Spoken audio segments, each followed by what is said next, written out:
All right, the podcast has started. I have diANtinatalist here. How are you? I'm doing good. It seems like it took months for us to finally get together. We had so many cancellations and postponements, but I really like your skits and the examples of the positive Peters and Patricias of the world. It's entertaining, of course, but it highlights some real disappointments you have in life, and the focus on wage slavery comes from real despair, and this isn't funny at all. I want to congratulate you on your mind blowing creativity and internet success. Quote, life is overrated, unquote. Notifications are always coming up on my Instagram, and you have a strong formula to attract crowd following. Not a day that goes by that I don't see your video suggestions. Yeah, I appreciate that. My biggest inspirations to start my channel were Born in a Corrupt 9 to 5, Tia Rose, and Sean Goley. Sean Goley and Tia Rose actually were the people that introduced me to antinatalism, and it's great to see people just post things online and build up communities. Oh yeah, I mean, I born in the 9 to 5. I've been watching. In fact, I did a serial watching of his videos yesterday, and so I mean, he's a funny guy. Like he really he's enjoyable to watch. Oh yeah, especially when he mocks like the average day everyday person. Yeah, I mean, he has a really interesting accent and a demeanor. Yeah, he has a way of going about it that makes it comical. Yeah.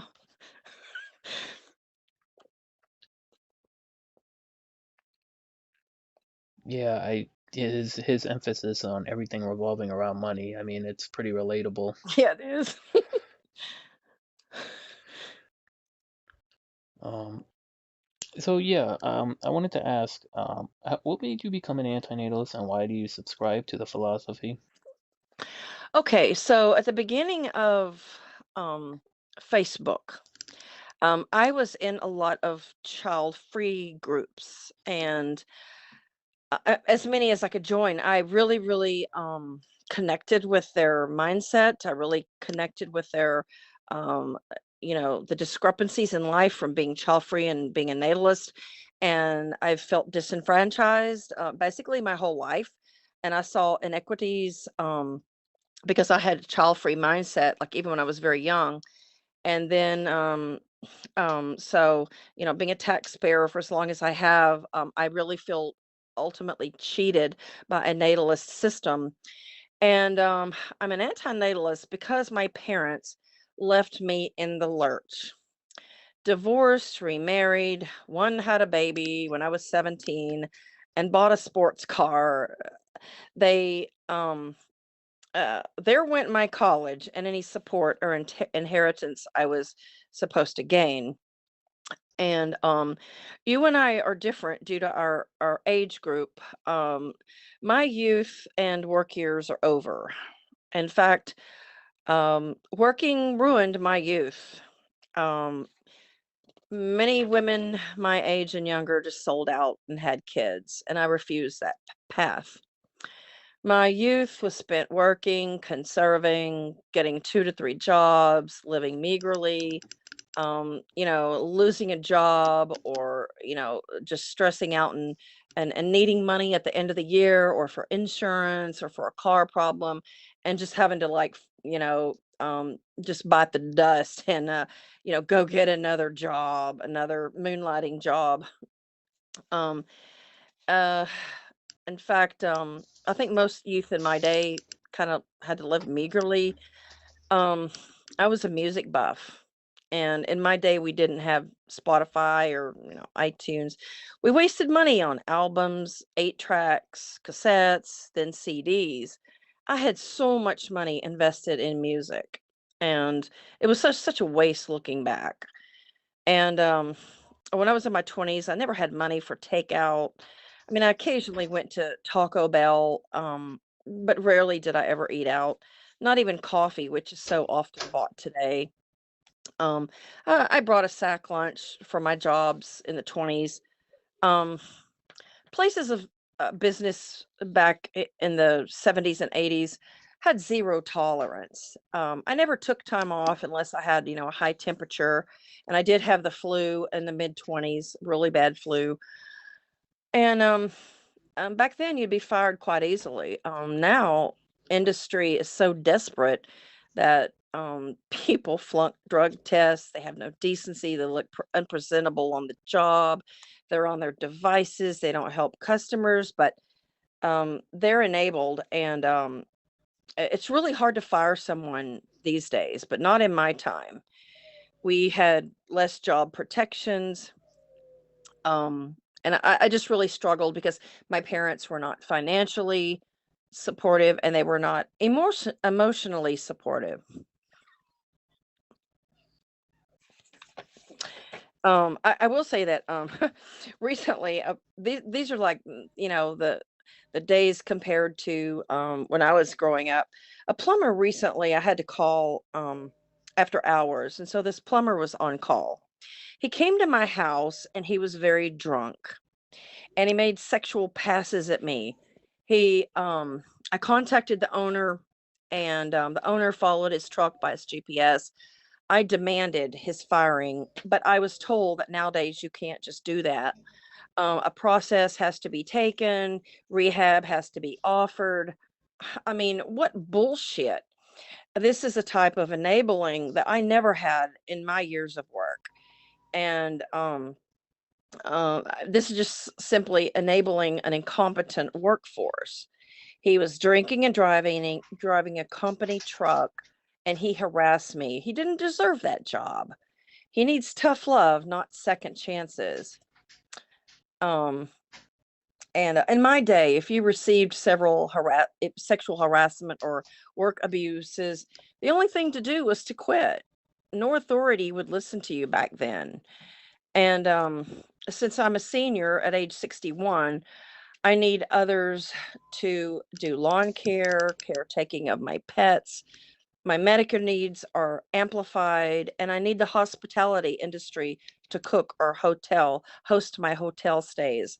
I need industries to pick up where I left off. I would love to think that no one has to work and slave away at 40 to 60 hours a week, nor to get second and third jobs to pay the rent. But society, I don't know. I just don't see that happening in society with that regard.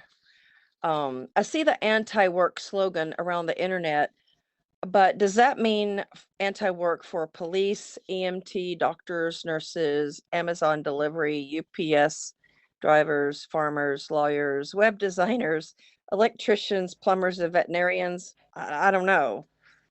Um, One thing that really, really angers me are young people who don't marry but have kids for the extra benefits. Having children, especially a second one, is unconscionable if you need assistance. It's a crime. If I went out and bought a home that I couldn't afford or a fancy new car, then cried the money blues that I was broke, no one would help me out. But if you drop a child and don't want to provide or work, you have a willing government to step in and bail you out. Like, what do you feel about that, Antonio? Yeah, no, I agree with what you just said there. Um, and in regards to the anti-work, I mean, I don't think it's about like nobody working. I think it's just more about fair working conditions. I mean, like you said back in the day, if you were to be harassed, basically you get up and quit. No, nobody took it serious. So, I mean, this is just like generation of generation, and I think like, whether it be millennials or Gen Z, I mean, I think people are speaking up more, and the pandemic really woke a lot of people up. People that were like devoted to their companies, they never called out, they gave their all to a company, and then when the pandemic came, they just fired them. You know, Yeah. so, I mean, the whole anti-work thing, I mean, obviously you do need police, you're going to need some type of military, and, I am usually speaking pretty anti-government, but, I'm anti-corruption.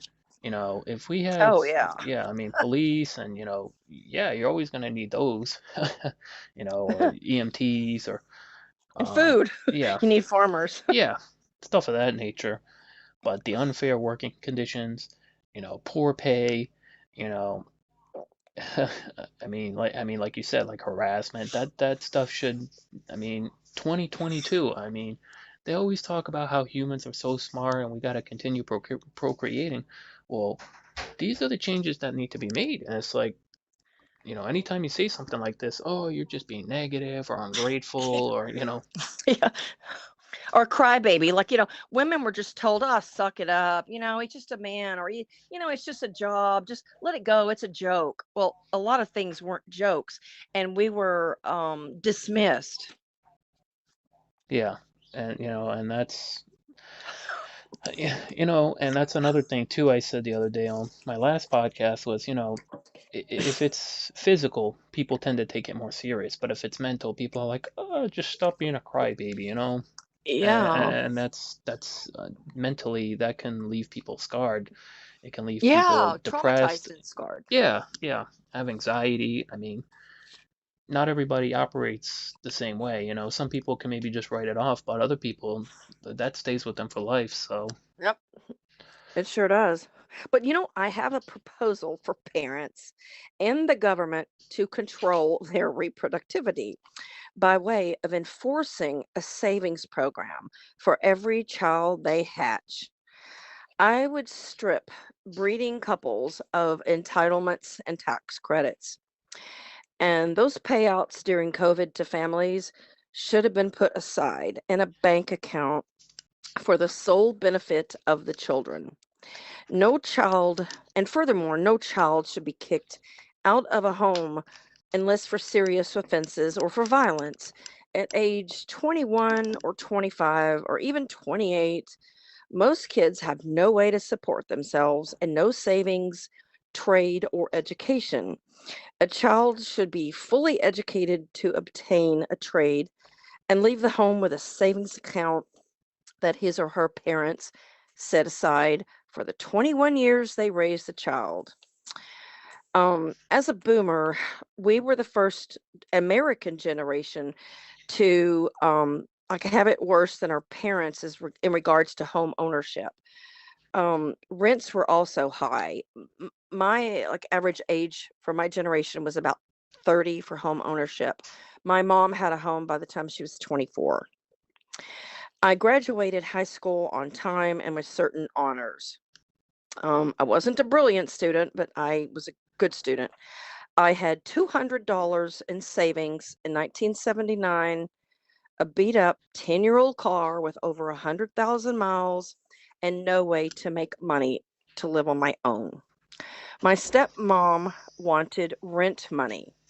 My dad's new baby took away from my opportunities, which I should have been entitled to.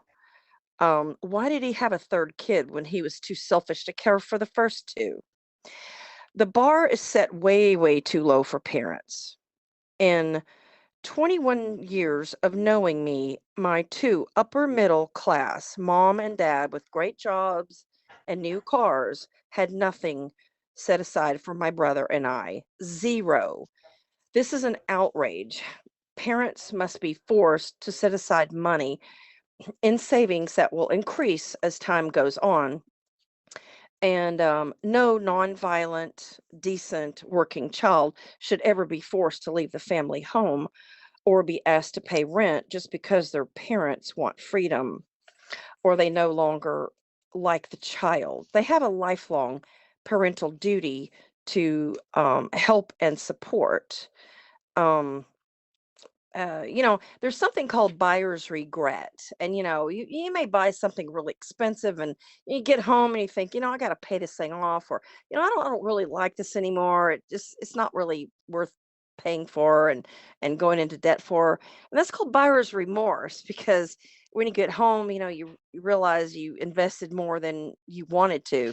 And I think a lot of parents have this remorse that, hey, childhood was kind of fun. I got to see my mini me, but after 10 or 15 years, they're it's kind of getting old. And I'm also deeply unhappy that child support is not utilized as a savings account for kids and teens, but an opportunity for a mom or dad to exploit it by buying new cars, going on vacations, opting out of work and savings, using drugs, eating out, or buying designer clothes. A parent was negligent with every child's conception and birth. I employ a zero tolerance ideal for parents and um, zero tolerance to not saving and providing a car, education, and major help with a home or rent is totally unacceptable throughout the 20s. I really think it's kind of like buyer's remorse. Um, if you decide to have a child, you can't opt out on providing for them. And I have nothing but anger and disgust for my parents. I was very good, hardworking, a respectful person, and I got nothing in return. Yeah, that whole buyer's remorse, I think that's a great metaphor. Um, and I'll tell you one thing. When I heard during COVID that all these parents were getting these checks just because they had kids, Yeah. I was pretty upset. I was pretty pissed. I said because at that time I was working two full-time jobs, or I had been working two full-time jobs, and it got me thinking, well, where's my check? I didn't contribute to, more animals being slaughtered, um, because Yeah. my kid's gonna eat them, or I didn't, my kid Yeah. isn't gonna contribute to global warming, you know, my kid doesn't even exist, so where's my paycheck? I get nothing.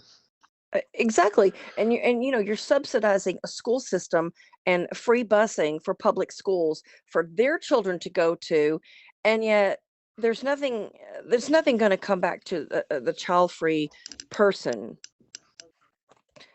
Yeah, there's You no know, incentive. Yeah, no, and like even though we have a very great divide in our ages. You're 30, right? 30? 26, 26. 26. And I'm 61. Okay. I because I need society now. I need people to work. I need people to help and support me because I've supported them. It really outrages me that nobody can find help these days. And I'm under the impression that a lot of people are on assistance, or they're just living at home and or not taking jobs. And and all this assistance going out to breeding couples, and it just makes me mad thinking about it. It really, really eats me up because we have a huge tax base even now. I mean, you're not exempt from taxes if you're retired, but I like, why should I even support somebody who chooses to have kids? I've not never been supported for adopting animals, or taking on pets that other people discard. I've never been given any kind of a disability check or old age check. And like, I'm just coming up short.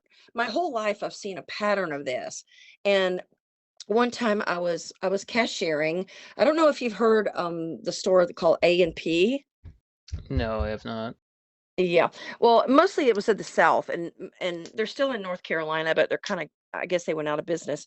So I was working at A&P, and I was about 22 years of age, and I was cashier. And lo and behold, this young woman, I don't know if she was born in America, but she was, young. She was my age, very young 20s. And she came through my aisle, and she had WIC and food stamps. Now, if anybody doesn't know what WIC is, it stands for Women, Infants, and Children. And so it's a supportive system to provide protein to women who are pregnant, nursing, and for young children. And it included things like beans, um, um, your basic meat, your frozen or your fresh meat, peanut butter, milk and dairy. And this was about in 1982. And I can just still vividly remember that woman and what she looked like and the way I felt being a productive wage earner. And she was a young mom and she was able bodied and she was on assistance. And it just really, really slapped me in the face because, I see people being rewarded for all the wrong things. And it's very irresponsible if you cannot feed your own child. Yeah, but I mean, anytime you say something like that, it's being negative. You know, and Oh, you know what? My mom called me negative when I was like 15. Oh, Diane, you're so negative. I don't call myself negative at all. I call it like it is. I'm a realist. I mean, I'm so blunt. And I mean, I've been called rude, I've been called blunt, but I don't really think I'm negative. I may be pessimistic on occasion, but I'm just spitting the truth. yeah, I mean, it's like saying, "Hey, that house is on fire," but you see a line of people walking into it, and you're like just shaking your head, like kind of just like, bewildered. And somebody's like, "Why are you shaking your head like that? Who do you think you are?" And it's like, well, it's like common sense. Those people shouldn't be walking into that house that are on fire. But I mean, I guess, yeah, I guess I'm the negative one. And I mean, the world is on fire. We are in a global crisis. Why aren't people waking up to this fact? And I see people on Instagram and Facebook, and you see a baby's post, or you see even a child-free person will say, "Oh, this is my little niece," and like, how the hell are people so disconnected from reality that they can think of bringing on more people. I was raised by depression surviving grandparents. They had very little luxuries.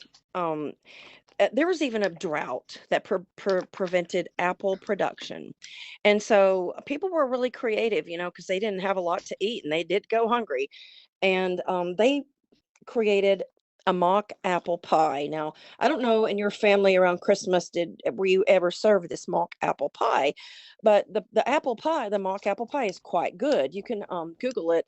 It was created by the Ritz Cracker Company, and it was created by boiling Ritz crackers and then adding apple pie spice and sugar and whatnot. And there's even a water pie. I have never had a water pie, but the main ingredient is water, and then there's butter and sugar and eggs. But there's a real shift in my generation whose grandparents were raised in the Depression and went hungry, and even, you know, had these creative food choices like eating celery soup and, like porridges and things. And so a far cry from the abundance of food offerings today. And I started looking into the whereabouts and the availability of condoms. And I'm going to look into this some more, and I will send you a link in case you want to put it down below on this video. But there were some condoms available, and by the mid 30s, the major condom manufacturers were producing 1.5 million a day at an average price of $1 per dozen. During World War II, condom production ramped up to 3 million a day because condoms were given to American troops. Condoms date back to 1642 and were excavated in the grounds of Dudley Castle and were made from animal membrane, such as intestine or bladder. But primarily, the prevention of STDs were sought, and I guess having kids was just kind of a casualty. But it angers me so much that with prior suffering and hardships like the depression and infant mortality, pain and death that previous generations did not spare people today of being born. And they thought nothing of abstaining from sex to prevent all future suffering. Sadly, women were the ultimate victims of sex until proper contraceptives or abortions were available for them. But babies died of tuberculosis, typhoid fever, diphtheria, and other pediatric infections. But women still carried, delivered them, and mourned so many losses. Why is this allowed to continue? Re- Reproductivity, that is. We are still suffering greatly. Yeah, and I think, I mean, in modern times, that's unacceptable. Um, I mean, back then, I think there was a heavy influence of religion too. Um, Oh, yeah. so, I actually made a video on that recently. It was called "Breeders Just Don't Care." Um, and I mentioned in that, like, people had seen some wild things go down in their life, whether it be tornadoes, tsunamis, people that lived in gang cultures and they see people get murdered right in front of them. People in New York on 2001, people seeing two buildings collapse, thousands of people die. But what did these people do? Yep. They went and brought someone else to experience it. Yep. And it's like, it's like you think that would put somebody in like a I don't want to say negative mood, but like have some type of nihilistic, like some awakening or something. Like, man, like Yeah. this is pretty cruel, like this existence we live in. But it's like, I You know, guess, they yeah, they haven't come to their senses. They simply it go I mean, like, logic goes in one ear and out the other. yeah, I had this, well, I had a physical therapist a while back, and so the physical therapist, was, very well educated, and I loved her. I loved her so much. I mean, she was very, very helpful. She went to the ends of the earth for me, and she would have all kinds of people in her office. I mean, she would have, 15-year-olds up to 85-year-olds, and everybody there was seeking strength and pain relief. Now, what really, really threw me off, and she knew my perspective. She knew my perspective from day one because we were more than just, I guess a patient and a professional. She really knew me, and like, she knew about my channel. She knew about my philosophy. And then one day she just spilled the beans. She said, "Diane," she says, "you're going to see me gaining a lot of weight rapidly." And she says, "I am actually 7 months pregnant." And she was extremely tiny little thing. I mean, probably 85 pounds before she got pregnant. And she hid the pregnancy very well, until 7 months. And I was literally floored. I mean, not only did she hide it, and she may have hid it because she knew my perspective, but how can someone who deals with pain and anguish and, broken arms and degeneration and traumatic bone and joint situations go out and have a baby? yeah, And yeah. I the mean, no, go ahead, yeah, the disconnect, it just angered me. I lost all respect for her. I actually never went back, and I she gave me so much. She just gave me so much comfort and strength, and she helped me greatly. And I had to, there was just no reconciling. I've lost several friends over having children, or I've actually had some mom friends, and they've been good friends. But I think, um, after a while, I was just kind of abandoned because I guess there was a guilt factor.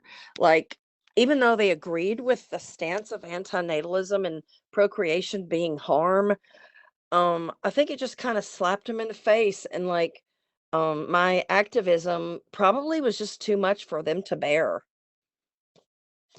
yeah, yeah. I mean, to have Now, such a, oh, go ahead, yeah. do you promote or do you bring up antinatalism at work or in your family? I really don't like have this conversation with too many people. But there was a guy recently at work, and he was talking about it, and he's like, "Yeah, don't you don't have any kids, so don't you want some?" I'm like, "No." He's like, "Yeah, don't you want like a little mini me running around?" I was like, "Oh my Oh, God." I was like, "This guy."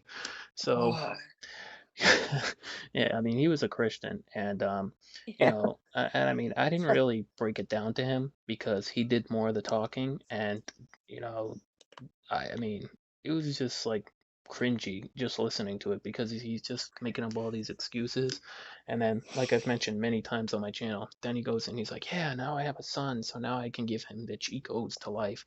And I'll be honest, like after he said that, I was like, I don't think there's really much worth mentioning to this guy. I think he's pretty far gone, you Yeah. know. Did you say Cheetos? Oh no no, excuse me. He's like, "Yeah, I have the cheat codes to life now that I can pass down to my kid." He has like, I don't know, like secret methods to I guess avoid Oh, yeah, like oh, please. My dad, okay, after he had his third son, which is my half brother, he said, kids, he told me and my brother, he goes, you know what? With you and your brother, he goes, I didn't know what I was doing. But with James, I got it all figured out now. Bullshit. My dad's dead now, but he doesn't know how his third child came out, and he certainly didn't have it right by the third, you know, child. yeah. Par Parents are full of ego. They're just full of themselves, and it's like it's like they're, in chemistry lab, like they're just putting this potion into this, they're putting this chemical into here and the well, you know what? Because of my wife's real, intelligence, and then I have a lot of physical strength, and I've been playing sports all my life, and I'm really healthy, and blah blah blah. They just think that, like, they're just think that they're creating this, this wonderful, smart person.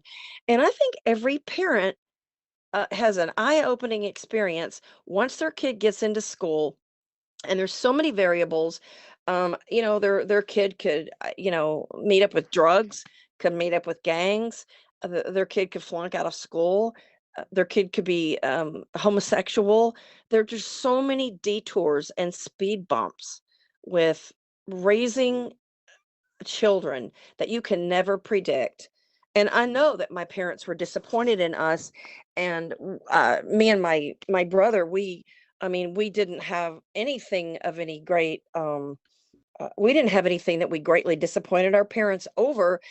We were just not what who they wanted, and we didn't kiss their butts either. Yeah.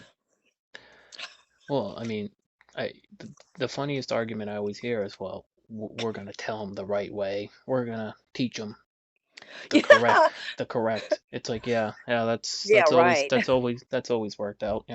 Yeah, that's always worked out.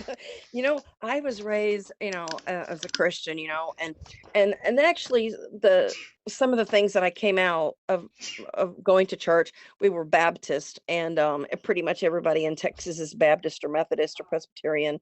But I mean, I took some really good things out of the principles of religion, and um, you know, I, I kind of enjoyed certain aspects of church. But now, I mean, I'm just whatever, atheist, agnostic. I mean, I have no bearing or no affiliation with any religion. So the fact that my parents and grandparents raised us in religion, and they raised us right, me and my brother are not active Christians. Oh yeah, I can relate to that because I had grown up, in a Christian home, and I mean, you know, the hypocrisy when I started looking into atheism and when I started questioning things, I'm like, man, this is like really hypocritical. This is a lot of like narcissistic like egotism going on here.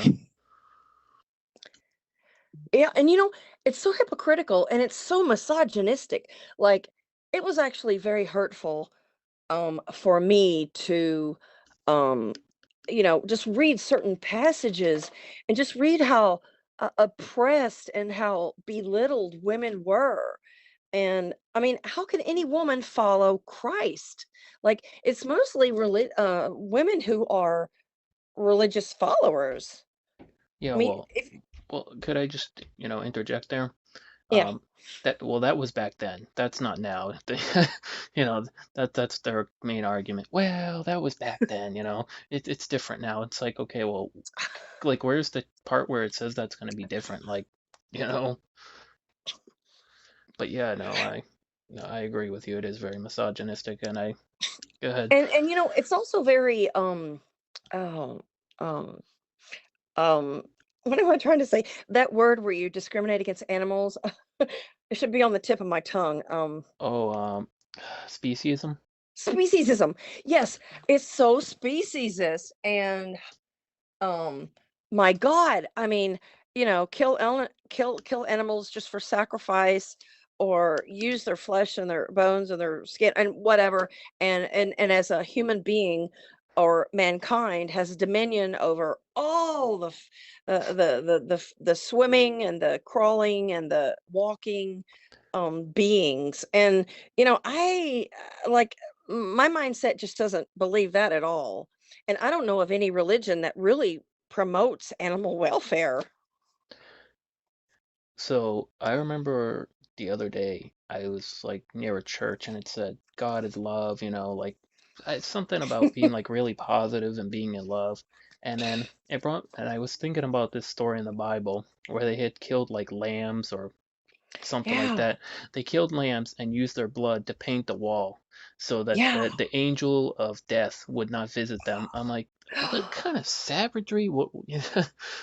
Oh, you know what? There's I don't know if you were too active on Facebook. Maybe this was maybe about 6 years ago, and I don't know all of the Indian religions and ceremonies, but there was an Indian celebration where, like, all of these cattle, some kind of a cattle, were just taken out into fields or just absolutely slaughtered and left there. And this picture was so haunting.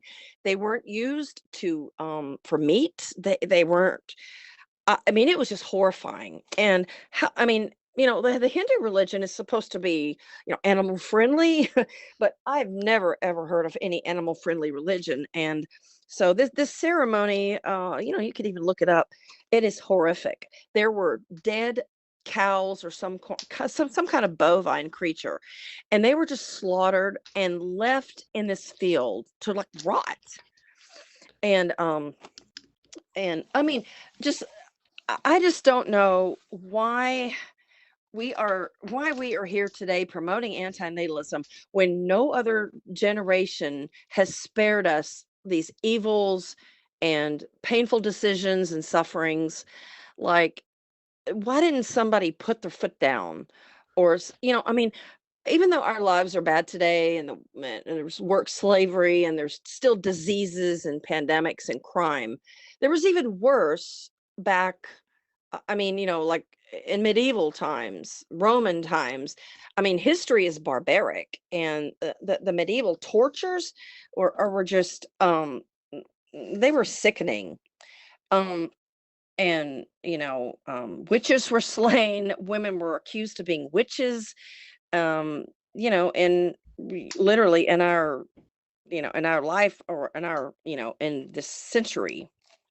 And I mean, it hasn't been too long ago that the Jews were just cruelly exterminated and tortured and starved. And like, how can people bear any sense of positivity or optimism when the Holocaust is just in our recent past?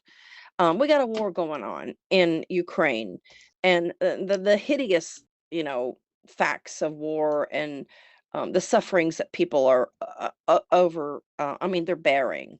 Like, how can people keep having kids? Yeah.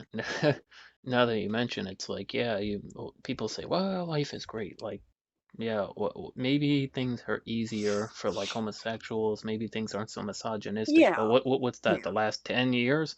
I mean, 20 Yeah. years, 30 years. So um, 30 years of like, you know, not too bad. It's not too shabby. Kind of erased the last like, I don't know, 100,000, if not millions of years of humans being savages.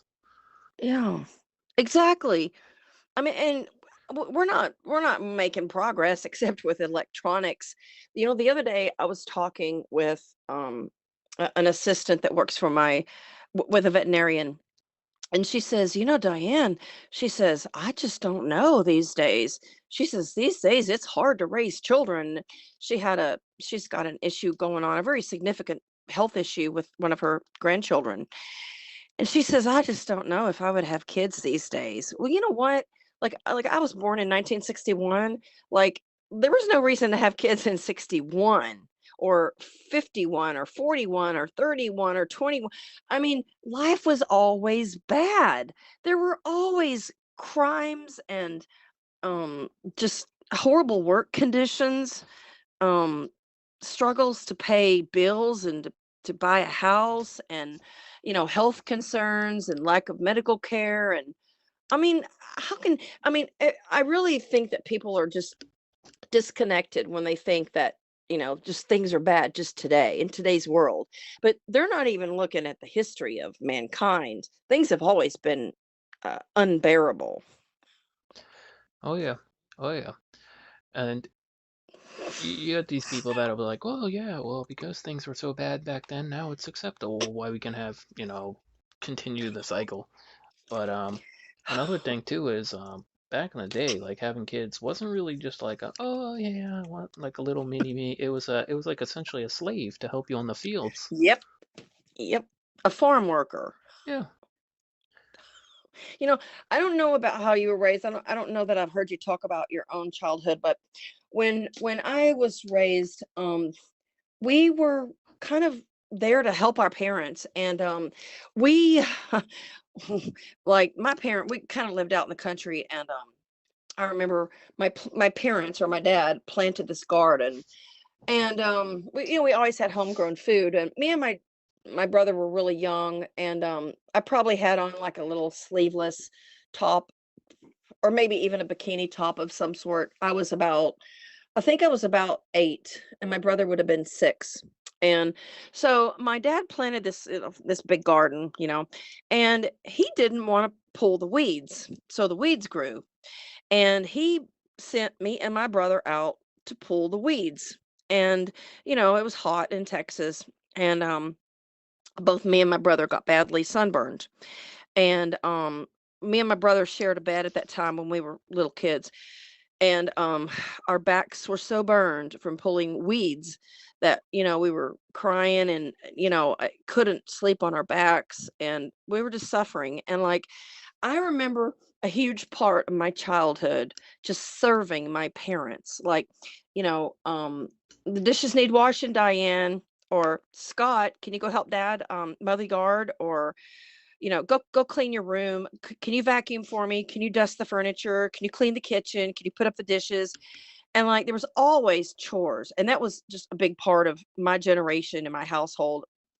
And the control of generation after generation is just epic. And like, even down to religion, like we were forced to go to church. There was no ifs, ands, or buts. We were in church 3 times a week. And my parents wanted us to be their political persuasion. They were staunch Republicans, and I actually was very more left winged, and now I'm kind of more left center, I guess, if you will. I think the left has just gone a little bit overboard, but I'm physically Republican but very socially liberal. But the control that parents have over children, is just so unfair. And I don't even know if you can be a parent and be diplomatic with your child and expect them to be and be neutral with your child and objective. I think most parents are subjective. Well, like, in your own family, did you see this amount of control? Um, yeah, it was a little bit with my dad, but I don't think it was to like that degree. Um, but the story that you told me actually reminds me of this story I heard from Will Smith. Um, I had downloaded his audiobook. It's called Will, and it's about his life. And in the beginning, he praises his father, how much he loves him, right? And he's talking about this story where his father, used to, his father had him and his brother, had Will Smith and his brother build like this brick wall over a summer. And it was like very like arduous work, right? And his father made them do all this work, and I guess evidently his father was really abusive to his mother. But then this was somebody Will Smith looked up to, and it's like, how does this pass? How is this acceptable? Somebody's gonna read this and they're like, yeah, that's cool, that's nice. Mhm. It's like, I mean, this is what society promotes. I mean, but and then people are like, well, that's just hard work. That's just chipping in. It's Yeah, like that's that's just yeah. slave work. Yeah, or people say, "Well, that's just part of life," you know? Yeah, Oh, exactly. well, I mean, if that's part of life, then I don't want any part of life. Um, please, I mean, uh, I don't look forward to, I just don't look forward to my increasing years, and I mean, I feel like some days I got one foot in the grave. I mean, I have a lot of, zest. I have a lot of zest for life, like, for doing things, but, bodily, I mean, I'm so much more limited than I was, 10 years ago, 20 years ago. And like, you go to one doctor's visit and then another doctor visit, and you never really get any complete answers. And it's just basically aging, it's deterioration, your body's declining, it's waning, it's preparing for death. And I mean, I understand the medical profession. They're trying to promote optimism, they're trying to promote hope, but there is no hope. I mean, when you're over 50, I guarantee you there is no hope. And I really hate these like promotions of optimistic, like these 80-year-old men, and they're running marathons. And that is a very rare 80-year-old man who can do that. Yeah. Well. And and like, even my mom, she was so delusional. She's like, well, it just depends on how you take care of yourself. Or she even told me back, and when I was in college, of course she didn't support me at all, right? She says, there are millionaires out there that didn't have a drop of college. Well, that's just really, really delusional. I mean, uh, I mean, to think that you're going to be a millionaire in the 70s without a college education, I mean, that's just irresponsible of her. And um, so yeah, I don't look forward to my future, and I mean, I have less and less fun as I go on, and I really feel that after 60, it's pretty much really downhill. And I've seen my um I went to my last high school reunion, and the amount of people that attend dwindle each and every like 10 years. But gosh, one shocking death of a classmate. She was a beautiful, just absolutely beautiful cheerleader, and she died of early dementia. So she was like 59 and died of dementia, which I think she had for like about 8 years. So that was really shocking. I did not know people could die of that and have it so early. But and then some of the horrifying deaths, like this one woman I graduated with, her name was Melanie, and she died in a kind of a embarrassing, horrific way. She and her boyfriend had stopped on the roadside to go to the bathroom, and little it was dark, it was nighttime, and little did they know that when they went off the beaten path, to urinate, that they were going to plunge to their deaths, because it was like a place, a culvert, or an area of the highway that they couldn't see, and when they stepped off, they fell. Oh, But wow. Wow. uh, there's just no hope, and I really fear for the worst of things to happen, and I'm not talking cancer. Like, hey, I kind of welcome cancer. In fact, I don't really even want to get preventative treatments like the other day I was at the doctor and the doctor was like, well, you need to get your mammogram or your colonoscopy updated. And I'm thinking to myself, he's not even treating your average painful conditions for me. So if he's not treating pain, why does he care about a future uh, breast cancer or colon cancer that I don't even have?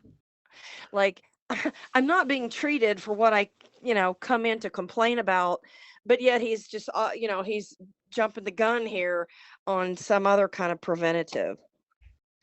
It's all a money scheme. It's like Yeah. It is a money scheme. And like with my pregnant PT, like wow, like how can she um see her child right after it's born and not feel that she initiated its crying, its hunger pains, its stomach pains, its gas, its ther- thermo discomforts of heat and cold, and then frustration and loneliness or abandonment when the mother is not around to console the baby. How can a mom or a dad see their children and not realize that they caused all of this? yeah, no, I, somebody to see all the nefarious things that go on and to just say, well, it won't happen to my kid. I mean, it's I've said it before, but when I was working a second job, I was working at a fast food restaurant, and I had a boss, and he was so petrified of catching COVID because his wife was pregnant. And mind you, this was like not at the beginning of COVID. This was like, the middle of it. So I'm thinking to myself, like, why didn't you not do that? Why didn't you prevent it? And now you're scared. I mean, Oh yeah, exactly. Like, or like parents say, I did a video recently about, it was a bumper sticker on this lady's car, and it says, "You run into my car when my kids are here, and I'm gonna fucking blah blah blah."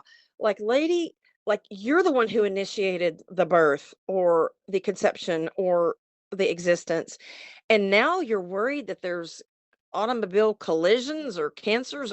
I mean, it's baffling, and it's primarily their lack of accountability, um, uh, and they don't want to be accountable that they've procreated, but they want to hold other people accountable for the harms that come with procreation. And what about school shootings? I mean, I was watching some of the Parkland, some of the videotaping of the courtroom, and the parents who confronted the shooter, and all these parents just, they felt that their child had so much to live for, and they were greatly despondent over the shootings, and how they wished uh, hardship and suffering on the shooter himself. Um, and I'm thinking, well, they knew when they had when they had their children, that the children were gonna bleed, sweat, and cry. They knew that there was harm in store for all of them. yeah, I mean, I really think that this needs to be taught in school. I think, I mean, antinatalism needs to be a course along with sex education. yeah. Well, I mean, it's funny because they say they don't want to talk about that stuff, but then, they talk about like boys being girls and girls being boys, but you can't have a Yeah, conversation. exactly. Yeah, So yeah, identifying with the opposite gender. yeah, Exactly. You know, about I guess about 12 years ago, Um, I was kind of more of an animal activist, which I've kind of dropped by the wayside in favor of antinatalism because antinatalism, it covers all the bases. And I feel that it's a higher level of altruism and activism than just animal activism. And so I used to talk. I had a talk in a school, and I actually had some literature to pass out, and the teacher that let me talk to her class, she was actually an animal advocate, and she got some of these little magazines or flyers from PETA, and it was on how to introduce, animal advocacy to the classroom. And she was told that it was strictly prevented. She could not hand out anything on animal welfare. And these weren't, gory pictures of, skinned animals. It wasn't your typical PETA outreach. These were just gentle ways to persuade students to consider animals in the equation. And it was a very logical presentation of material, and she was prevented from handing those out. So um I think a lot of students these days are very animal friendly. Some are vegan. um and I mean, pretty much everybody has, pets at home. And I think a lot of children now, or teens, would welcome this, outreach in school. But in school, there, I mean, so many things are just labeled untouchable. And antinatalism is one of those things that, you know, um, parents don't want to hear. Yeah, I mean, you, the fact that you bring that up, but I mean, these are the same schools that promote like, oh, drinking cow's milk is healthy, even though they allow so much pus in it, there's Yeah, sugar. and antibiotics.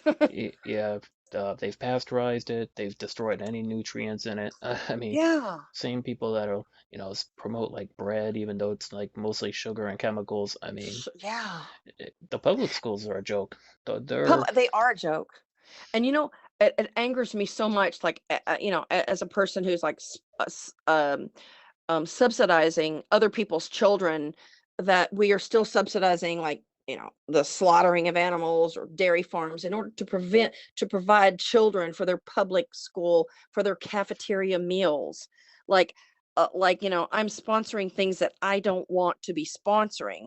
And you know and look at the obesity these days. I mean, more than 50% of people are obese, and obesity is starting in the in the crib, in the stroller. right, right. Yeah. I remember when I was doing some research about carbs and like the amount of carbs that they feed kids in school. I think I remember reading something one time. They said that the food that people get in prison was healthier than the school lunches. I Yeah. mean, Wow. Yeah, I remember, when I was in school, I remember in the mid 70s, like 75, 76, me and some friends gathered together, and we really hated our school lunches, and we were like doing a protest of school school lunches. But I remember even the fish sticks were terrible. The fish sticks and mashed potatoes, it was all bad, and it was just so processed, even in the day. right, yeah. Um, yeah, I mean the obesity thing. I forget what the documentary was called. I think it was that one where the guy like eats McDonald's every day for like 30 days or something like that. Super Size Me, I think it was. And even like back then they were talking about like all the sodas and all that nonsense. I mean, hey, there's nothing wrong with that here and there, but I mean, there's no education as far as like proper nutrition or anything like that. So Yeah, yeah, so I mean, that's a good point to bring up. Why are they not bringing up, health matters with regards to food and the abundance of garbage in the school cafeterias? Meanwhile, you can't tell them about antinatalism or animal welfare. yeah, no.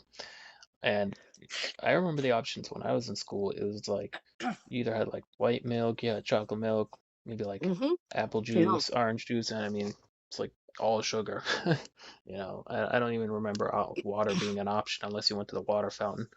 Um, but yeah, but then if you talk about like antinatalism or something, it's like something nefarious is going on. Yeah. I mean, so anyway, I protested at the local school, and I'm due for another protest, actually, protesting existence, if you will. But I held a sign.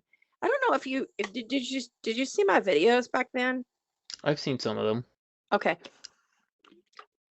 So anyway, the first time I did it, a principal came out, and a young girl who had graduated from the school and had worked nearby was walking, and she sat down and she was talking to me, and I think one of the parents called the school or something, and maybe said something, like, "Oh, look at this woman. She's trying to like, you know, you know, convince our children of these bad things."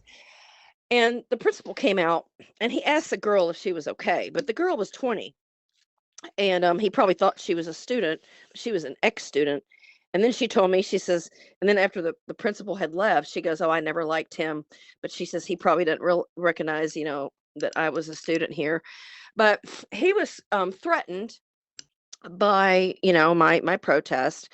And actually, I was delivered a notice, which I was going to do a video on this. I have to find this notice.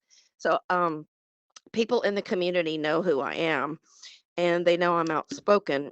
And I was given sort of a warning of sorts, but there's nothing they could do. I mean, my protests, my sign holdings are peaceful. And actually, most of the kids really liked it. They were taking pictures. Some of them honked. And it's basically 11th and 12th graders. But the students usually were in favor of it. And me and Alex had protested once, and then a guy came up to us and told us he really liked what we were doing. There was occasional, just a few people who would like flip us off or say, "Hey, you stupid," blah, blah, blah," um, just yell at us. And but a lot of people honked in agreement. I mean, you can't argue with antinatalism, because these children, these teens are going to be wage slaves very, very soon. And a lot of them growing up in abusive families, and they don't like their parents. And they're going to be going out on their own, and they're going to be, they're not going to be protected with by the school and by being a minor. They're going to be adults, and life's going to, slap them in the butt. Yeah. I mean, imagine you see somebody holding some signs and you say, "Hey, what's this all about?" And you're like, "Well, I don't want people to suffer in the future. I don't want people to have to endure any pain, be a wage slave, cancer. I don't want anybody to participate in the slaughtering of animals." And somebody's like, "Who do you think you are? You're really negative." It's it's it's Yeah. it's it's like, where do these people come up with this stuff? Oh, that's being negative. It's like, what, it's negative because you don't want somebody else to suffer? I mean, where's Exactly. I mean, I mean, or they call you crazy. Like, if I wanted somebody to suffer, I'd go out and have a bunch of kids, and I'd control them, control their thoughts, tell them what to wear, and tell them what to think, and tell them which religion or politics to believe in, and and and and do all of this knowing that they're going to die someday. That's what's unfair. That's what's cruel. yeah. Oh, yeah, definitely. I mean, there's nothing crazy about, antinatalism. And I really hate the knee-jerk reaction of calling me a child hater.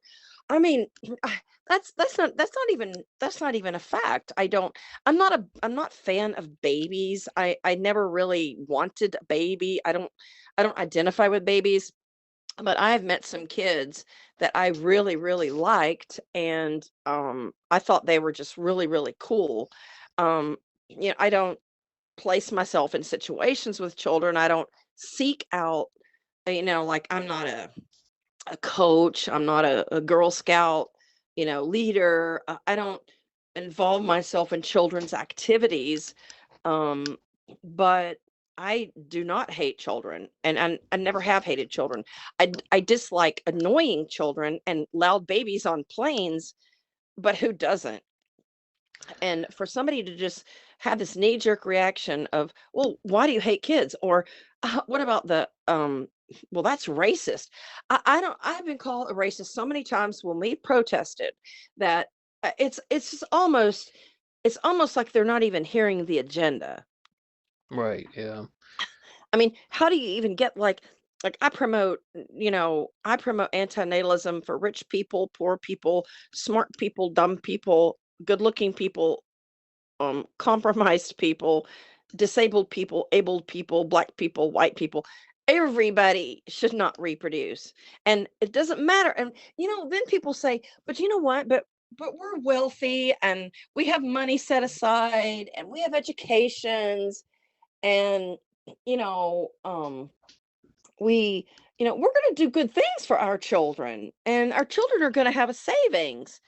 Well, that's not gonna help them at all, if they get juvenile diabetes and they got, kidney disease and they're gonna lose a kidney or they need a kidney transplant or, their kid was a victim of assault or a gun shooting or a rape or, you know, so many variables in life that are going to dismiss any kind of um wealth that your family has set aside for your child. And I've talked about this before. I used to babysit and just to make some extra money, and I was about 18 years old, and this woman had um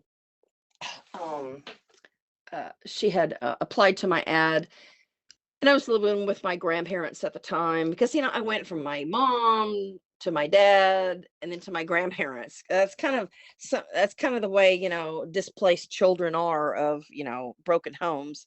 But I was living with my grandmother and this woman answered my ad, and she had a very disabled son. In fact, he was brain dead practically. And she was going out to dinner that night, and all she needed was for um me to just lay on the floor, and he had a blanket to lay on and just kind of rattle um um you know some rattles in front of him just to keep him occupied and just to uh, contact her in case something were to happen. So and these were upper middle class people, and the reason why he became brain damaged was because when he was about 3 he was hit on his tricycle, and so he was permanently brain damaged. And I think he was about 14 when I was babysitting him. But you know um I'm sure if they could reverse time, and go back in time, they would have prevented even having kids, because just the trauma of seeing their child become so disabled, and that child or that young man is going to be their responsibility until until he dies. And he probably didn't live very long, but I just hate these parents who just go into parenthood with no thought processes at all, or just such optimism bias that you know I mean, they have all this hope. Like, don't they consider that their parents and their grandparents and grandparents, and don't they think that hordes of generations also had hope? Yeah. Oh, well, exactly. And I think my favorite one, always with the antinatalism, is what's going to happen if everybody just stops having kids? There'll be no more humans. And it's like, Yes. well, what does that even mean? Like, so what? What's the big deal? That means that Yeah. people won't suffer. And people say, well, there's good in life. I mean, is working 5, 6 days a week so you can go to Six Flags for like 2, 3 hours? I mean, that's the excitement. I mean, to me, it's not worth it. It's And stand in line in Six Flags too oh and yeah, bear you're the heat. yeah. So maybe like 40 minutes of enjoying yourself, and then the rest of it is just like You know, people like this, I hear that a lot. Like when I hold my signs and stuff, they say, "But that would make the end of humanity." And I'm like, "And?" Like, but this is coming to that question that I told you I'd bring up near the Yeah. end. Okay. And one gap in the antinatalist perspective, a missing link, if you will, is that the last living individuals who voluntarily refuse to reproduce won't have food, doctors, or any social services to bank on and to maintain comfort and existence. And jokingly, who is going to turn off all the lights once the last human dies out from not reproducing? With all that being said, I don't want billions more babies placed here year after year, generation after generation, to just meet the needs of the prior generation, to carry on the family name, to sweep up all the messes, or to take care of parents in old age. So, what are your thoughts, Antonio, on this inevitability and the continuation of promoting antinatalism as a viable way to end suffering when the remaining people will obviously suffer greatly?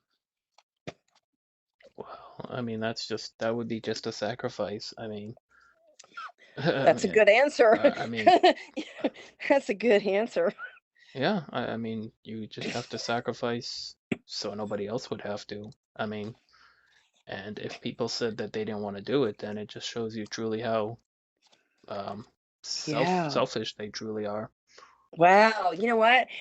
This ended better than I thought because I really didn't think I didn't even have that answer. That sacrifice word is just truly that's the end all. They really just have to um just swallow their pride and sacrifice for future generations. Yeah. Um, I wanted to cut it there short because Yeah, I have to get to yeah, bed soon. yeah. Yeah, thank you. This has been a great interview, and I really like you. I really identify with you, even if we're decades apart.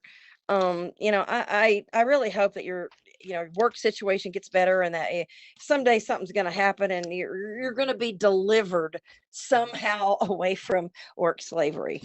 Well, I appreciate that, and I appreciate you taking the time out to do this podcast with me. Yeah, thanks a lot, Antonio. All right. Thank you again, and I'm gonna be heading off here. Take it easy. Okay, thanks. All right, bye. Bye bye.